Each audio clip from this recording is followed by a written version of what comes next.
নমস্কার বন্ধুরা, working life YouTube চ্যানেলে আপনাদের সকলকে স্বাগতম। আজকে আমি চলে এসেছি আলাদার কাছে। আলাদা যে রাজ্য সরকারের সব থেকে বড় প্রকল্প রূপশ্রী। তো রূপশ্রী সম্পর্কে তুমি একটু বিস্তারিত আলোচনা করো। প্রথমে সকল বন্ধুদের আমি নমস্কার জানিয়ে আমাদের রাজ্য সরকারের যে নারী ও শিশু বিকাশ সমাজ কল্যাণ দপ্তরের এক উল্লেখযোগ্য প্রকল্প হচ্ছে রূপশ্রী প্রকল্প। এই রূপশ্রী প্রকল্প একটা সাধারণ বাড়ির মেয়ের জন্য খুবই উপকৃত হয়, কারণ রূপশ্রী প্রকল্পে রাজ্য সরকার ঘোষণা করেছিল যে প্রতিটা মেয়ের বিয়ের জন্য 25,000 টাকা করে প্রদান করা হবে। এবার এই প্রকল্প পেতে হলে কি কি ক্রাইটেরিয়া আছে, কি করণীয় এবং কি কি করতে হবে, কোথায় জমা দিতে হবে, সে সম্পর্কে আমরা বিস্তারিত আজকে আলোচনা করব। প্রথমেই বলে রাখি, রূপশ্রী প্রকল্পে আবেদন করার জন্য পাত্রীকে মোটামুটি 18 বছর অবশ্যই অতিক্রম করতে হবে, এবং ছেলেকে 21 বছর হতেই হবে। ম্যাক্সিমাম 21-এর উপরে হতে হবে, 21-এর নিচে এবং 18 নিচে হবে না, তারা কোনোভাবেই আবেদন করতে পারবে না।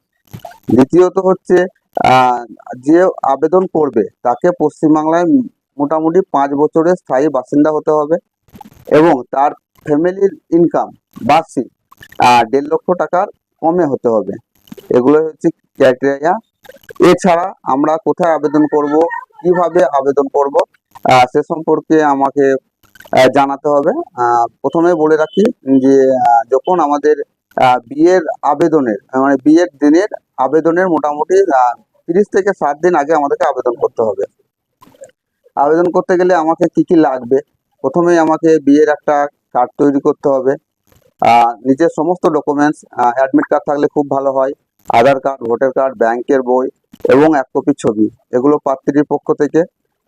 ছেলের পক্ষ থেকে লাগবে ছেলের ভোটার কার্ড, আধার কার্ড, প্যান কার্ড, যে কোনো দুটো নিয়ে নেবে, এবং সাথে 1 কপি ছবি। আর ছেলের ডকুমেন্টসে অবশ্যই সেলফ অ্যাটেস্টেড থাকতে হবে, এবং মেয়ের ডকুমেন্টসে অবশ্যই সেলফ অ্যাটেস্টেড থাকবে।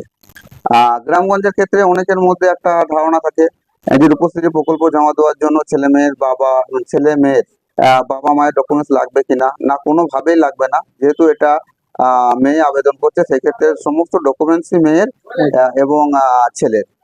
আর আবেদন কোথায় জমা করবে?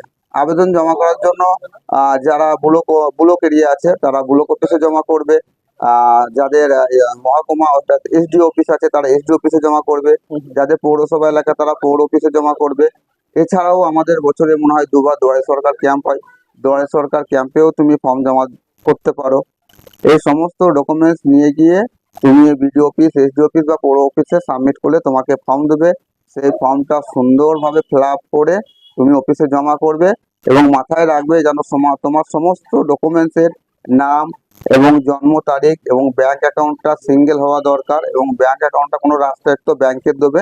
সেই ক্ষেত্রে তোমার টাকা ঢুকতে খুব সুবিধা হবে।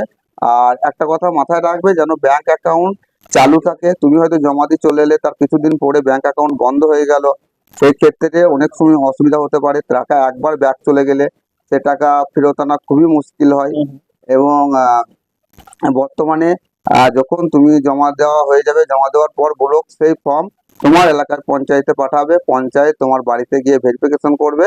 বর্তমানে বিয়ে 4 দিন আগে তোমার টাকা ঢুকে যাবে, এরকম ঘোষণা আমাদের সিএম করেছে। এইটুকু রূপশ্রীর সম্পর্কে আমি যেটুকু জানি তোমাদেরকে জানিয়ে দিলাম। এখানেই আমি আমার ভিডিওটা শেষ করছি। সবাইকে অসংখ্য ধন্যবাদ। ভিডিওটা প্রথম থেকে শেষ অবধি দেখবেন, এবং আমার চ্যানেলটা সাবস্ক্রাইব করে দেবেন, এবং যারা ফেসবুকে দেখছেন অতি অবশ্যই ফেসবুকটাকে ফলো করে দেবেন।